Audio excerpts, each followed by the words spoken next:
Hello students, welcome back to Shubham lecturer channel.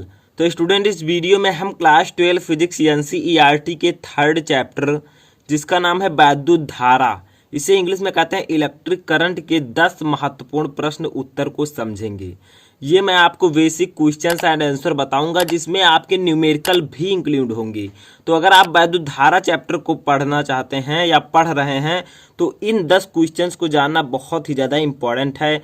ठीक है, अगर ये आप समझ लेते हैं तो आपके बोर्ड एग्जाम में काफ़ी ज़्यादा हेल्पफुल ये होने वाले हैं। तो चलिए वीडियो को स्टार्ट करते हैं। वीडियो स्टार्ट करने से पहले इन्हें लाइक जरूर, इस वीडियो को लाइक जरूर कर दीजिएगा। ठीक है, तो चलिए वीडियो को स्टार्ट करते हैं। देखिए फर्स्ट क्वेश्चन आपका क्या है कि मुक्त इलेक्ट्रॉनों के अनुगमन वेग तथा वैद्युत धारा घनत्व में क्या संबंध है। यानी कि अनुगमन वेग जो होता है और वैद्युत धारा घनत्व होता है, इन दोनों के बीच में क्या संबंध है। तो इनके संबंध को हम एक फार्मूले से डिनोट करते हैं जो है जे बराबर, ठीक है, एन ई वी डी। ठीक है, जे बराबर एन ई वी डी, ये आपका स्मॉल वी है। ठीक है, स्मॉल वी, तो जे बराबर एन ई वी डी, ये आपका है इलेक्ट्रॉन के अनुगमन वेग और वैद्युत धारा घनत्व में संबंध। अब यहाँ पर आप सोच रहे होंगे कि यहाँ पर धारा घनत्व क्या है, अनुगमन वेग क्या है। तो जो आपका यहाँ पर वी डी है, ठीक है, वी डी क्या है और जे क्या है, इसको समझ लेते हैं। तो बी डी आपका है स्टूडेंट अपवाह वेग, अपवाह वेग। ठीक है, और जे आपका क्या है, धारा घनत्व, अनुगमन वेग, धारा घनत्व, वैद्युत धारा घनत्व भी हम इसे कह सकते हैं। तो इन दोनों में संबंध आपको बताना था, तो इसे हम एक फार्मूले के जगह पर, फार्मूले के तरह समझ सकते हैं इनके संबंध को। जे बराबर एन ई वी डी, यह फार्मूला इन दोनों में संबंध दर्शाता है। जहां वी डी है अपवाह वेग, जे है धारा घनत्व, इन्हीं दोनों में हमें संबंध बताना था। यहाँ पर एन क्या है, इलेक्ट्रॉनों की संख्या, ई है इलेक्ट्रॉन पर आवेश। ठीक है, तो ये आप लोग याद रखिएगा। ये आपका फर्स्ट क्वेश्चन था, बहुत ही इंपॉर्टेंट है। देखिए सेकंड क्वेश्चन क्या है, विशिष्ट चालकता का सूत्र एवं मात्रक लिखिए। इस चैप्टर में विशिष्ट प्रतिरोध, विशिष्ट चालकता, ये सब बहुत ही इंपॉर्टेंट टॉपिक है। धारा घनत्व तो इनको जरूर याद रखिएगा। ठीक है, अब मैंने आपको इस चैप्टर को भी स्टेप बाय स्टेप पढ़ाया है, तो उसका भी लिंक मैं डिस्क्रिप्शन में दे दूंगा, वहां से आप हर टॉपिक को पढ़ सकते हैं, प्ले लिस्ट में दे दूंगा। ठीक है, तो देखिए क्या है, विशिष्ट चालकता का सूत्र एवं मात्रक लिखिए। तो यहाँ पर हम विशिष्ट चालकता का सूत्र और मात्रक लिखेंगे।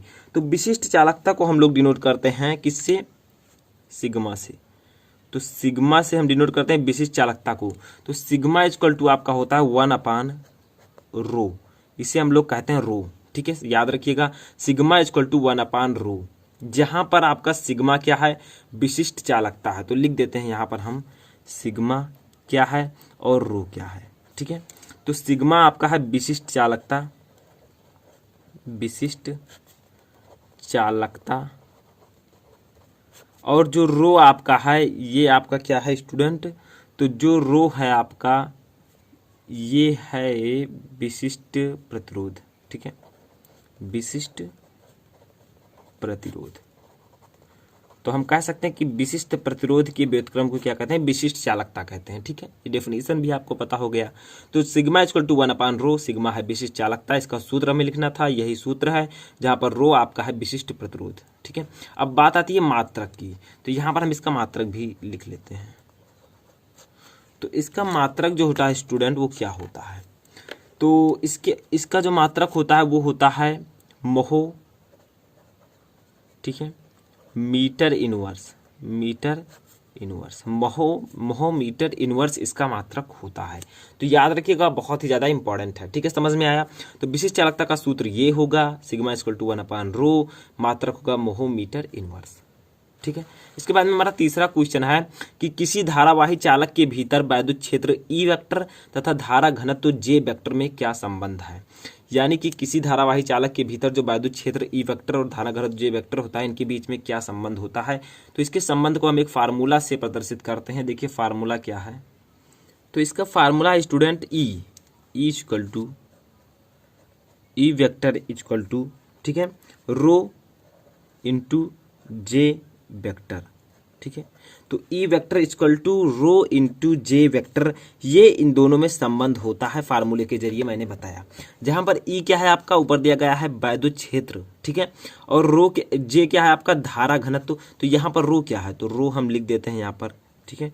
रो मैंने अभी आपको ऊपर बताया था कि विशिष्ट प्रतिरोध है, ठीक है, विशिष्ट प्रतिरोध है। समझ में आया? कोई भी दिक्कत नहीं होनी चाहिए, दोनों में संबंध पूछ रहा है तो E vector equal to rho into J vector, जहां पर रो है विशिष्ट प्रतिरोध, ई है वैद्युत क्षेत्र, जे आपका है धारा घनत्व। इसके बाद में हमारा चौथा क्वेश्चन आता है इंपॉर्टेंट, कि क्या ओम का नियम सभी चालकों के लिए सत्य है? जैसा कि मैंने आपको ओम का नियम पढ़ाया कि ओम के नियम के अनुसार, ठीक है, ये मैंने आपको ओम का नियम पढ़ाया, ठीक है, V बराबर IR, ठीक है। तो ओम का नियम क्या सभी चालकों के लिए सत्य है, यानी कि सभी चालक ओम के नियम का पालन करते हैं? तो ऐसा बिल्कुल नहीं है, ठीक है, नहीं। तो क्यों नहीं है? क्योंकि यहां पर कहा गया है कि केवल ये जो है, केवल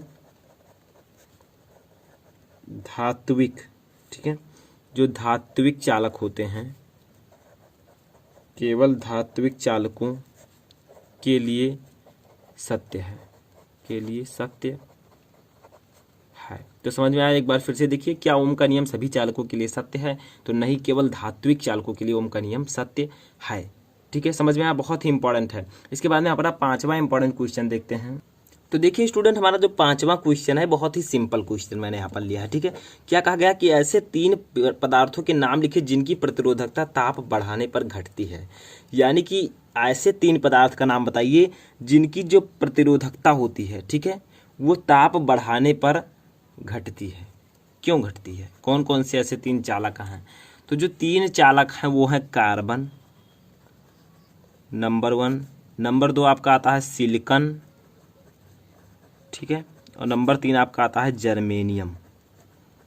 जर्मेनियम, ये 3 ऐसे चालक हैं जिनकी ये 3 ऐसे पदार्थ हैं जिनकी प्रतिरोधकता ताप बढ़ाने पर घटती है, ठीक है। समझ में आया? इसके बाद में हमारा छठवां इंपॉर्टेंट क्वेश्चन क्या है कि 1000 वाट, W जो है वाट, ठीक है, और 250 वोल्ट के हीटर के तार का प्रतिरोध ज्ञात कीजिए। ऐसा आपसे क्वेश्चन पूछ लिया जाएगा कि 1000 वाट और 250 वोल्ट के हीटर के तार का प्रतिरोध ज्ञात कीजिए।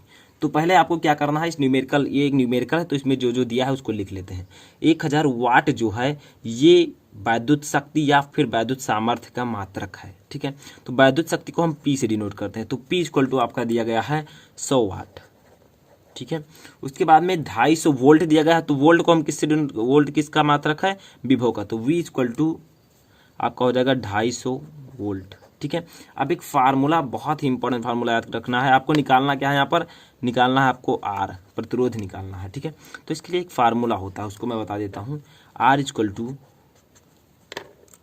V²/P, या फिर आप P इक्वल टू V²/R भी कर सकते हैं, उल्टा कर दीजिए, ठीक है।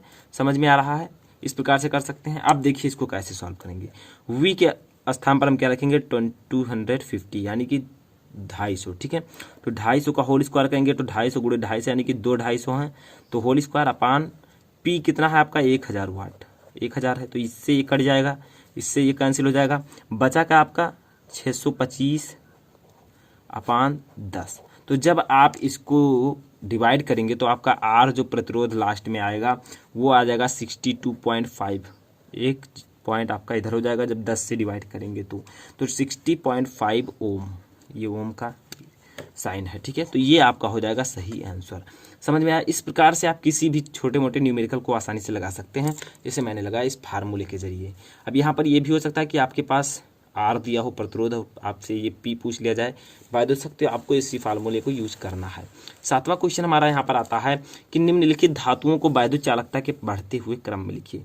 यानी कि इन चालकों को, ये चालकों का जो वैद्युत चालकता का क्रम है ये उल्टा सीधा है, तो इनको हमें बढ़ते हुए वैद्युत चालकता के क्रम में लिखना है। तो सबसे कम वैद्युत चालकता किसकी है, फिर उससे कम, फिर उससे कम, फिर सबसे ज़्यादा, इस प्रकार से आपको लिखना है। तो कैसे लिखेंगे देखिए, तो देखिए यहाँ पर दिया गया है सबसे पहले आपका चांदी, फिर एल्यूमिनियम, फिर तांबा, फिर लोहा, ठीक है। इन्हें हमें क्या करना है? वैद्युत चालकता के बढ़ते हुए क्रम में लिखना है। तो सबसे कम पहले लिखना है, किसका होगा? तो सबसे कम वैद्युत चालकता होगा लोहा का, ठीक है। उसके बाद में इससे थोड़ा ज़्यादा होगा एल्यूमिनियम का, एल्यूमिनियम, ठीक है। फिर इससे थोड़ा ज़्यादा होगा तांबा, फिर होगा आपका चांदी। यानी कि बढ़ते हुए क्रम में हमने इसे लिख दिया है। लोहा, एल्यूमिनियम, तांबा, फिर चांदी। ठीक है, यहाँ पर क्या लिखा था, चांदी, एल्यूमिनियम, तांबा, लोहा, लोहा, एल्यूमिनियम, तांबा, चांदी। ठीक है, इसके बाद में आपका 8वां क्वेश्चन है, या आई होप कि आपको 7वां क्वेश्चन समझ में आ चुका होगा। 8वां क्वेश्चन हमारा आता है कि वैद्युत क्षेत्र बढ़ाने पर इलेक्ट्रॉन के अपवाह वेग पर क्या प्रभाव पड़ेगा। यानी कि अगर आप वैद्युत क्षेत्र को बढ़ाएं तो इलेक्ट्रॉन का जो वीडी है, जो अपवाह वेग है, उस पर क्या प्रभाव पड़ेगा। तो अगर आप वैद्युत क्षेत्र को बढ़ाएंगे तो अपवाह वेग भी बढ़ेगा। ठीक है, समझ में आप बढ़ जाएगा। तो सिंपली अगर आप वैद्युत क्षेत्र को बढ़ाते हैं तो इलेक्ट्रॉन का जो अपवाह वेग होता है, ड्रिफ्ट वेलोसिटी होती है, वो बढ़ जाती है।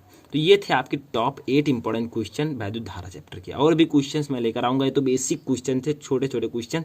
मैं और भी अच्छे अच्छे क्वेश्चन लेकर आऊँगा। वैसे मैं बहुत सारे क्वेश्चन आपको बता भी चुका हूँ, तो उन सबको भी आप जाकर प्लेलिस्ट में देख सकते हैं। तो आई होप आपको वीडियो पसंद आया होगा। अगर वीडियो पसंद आया तो लाइक जरूर कर दीजिएगा। चैनल पर नए चैनल को सब्सक्राइब करके बेल आइकन को प्रेस कर लीजिए ताकि कोई भी वीडियो आए तो आपका नोटिफिकेशन सबसे पहले जाए।